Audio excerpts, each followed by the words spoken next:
What do 35,000 sales calls have in common? They reveal one secret. Top performers don't pitch harder, they ask better questions. And there's a name for how they do it: spin. It's a research-backed approach to sales that focuses on understanding your prospect's deepest needs and pain points before even mentioning your product. By asking the right questions, you can tailor your product pitch to where it's exactly what your client wants to hear, leading to a huge uptick in closed deals and customer retention. If you're intrigued, keep watching, because in this video we're unpacking the sales framework that rewrote the rulebook. The spin sales methodology comes from Neil Rackman's 1988 spin selling bestseller. It's a research-based selling process created from the study of thousands of sales calls. Spin selling guides the seller through the sales process from discovery to close by giving them the right types of questions to ask. Spin selling is most effective during high-price, complex sales processes. So sales reps need to be both trustworthy consultants and B2B salespeople. This approach aims to build trust with decision makers through a deep understanding of their problems. So you might be wondering what SPIN stands for. It's situation, problem, implication, and need-payoff. Situation simply refers to the question you ask to understand the customer's current situation. Problem is all about understanding and getting to their pain points. Implication is asking the right questions to help the customer recognize the extent of their own problems. And need-payoff is all about guiding the customer to the conclusion that addressing their problem with your solution is the right move.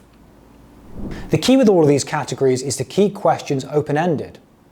This gets your prospect talking honestly about their organization and needs. Generally, the SPIN methodology calls for reps to ask questions from each category in the sequence. Start with situation questions, move to problem questions, then to implication questions, before capping it off with need-payoff questions. But here's where things start to get a little complicated. Just as there are 4 sets of questions, there are also 4 stages to the SPIN sales method. Let's look at each of them in turn. First is the opening stage. This isn't about pushing your product or making a sales pitch. Instead, it's about building rapport and creating a relationship with the prospect. At this stage, get high-level information that's relevant to getting the sale further down the line. These are your situation questions, and here's a couple of examples. Can you walk me through how your current process works from start to finish? What tools is your team currently using to manage this? Once you have a good idea of your prospect's situation, move on to stage 2, investigating. Now you've created that relationship with the prospect, it's time to build on that trust by asking your problem questions. Working to understand your prospect's pain points will build your credibility further, help you uncover valuable information and context, and qualify the appropriateness of your solution for the prospect. Problem questions might look like the following. What's the biggest frustration you've experienced with your current solution? Are there any tasks in your current workflow that consistently slow your team down? Next, you can move on to stage 3 of the SPIN selling method, demonstrating capability. At this point, you've built a credible relationship with the prospect and you understand their pain points. Now it's time to start talking about your product or service and how it can benefit their organization and help solve those pain points. Remember the old saying, benefits over features. This is where both your implication and need-payoff questions can be relevant. An implication question might be, how does that delay impact your team's ability to hit deadlines or targets? And a need-payoff question could be, if you could automate that process and save 10 hours a week, how would that change things for your team? Finally, stage 4 is about obtaining commitment from the prospect.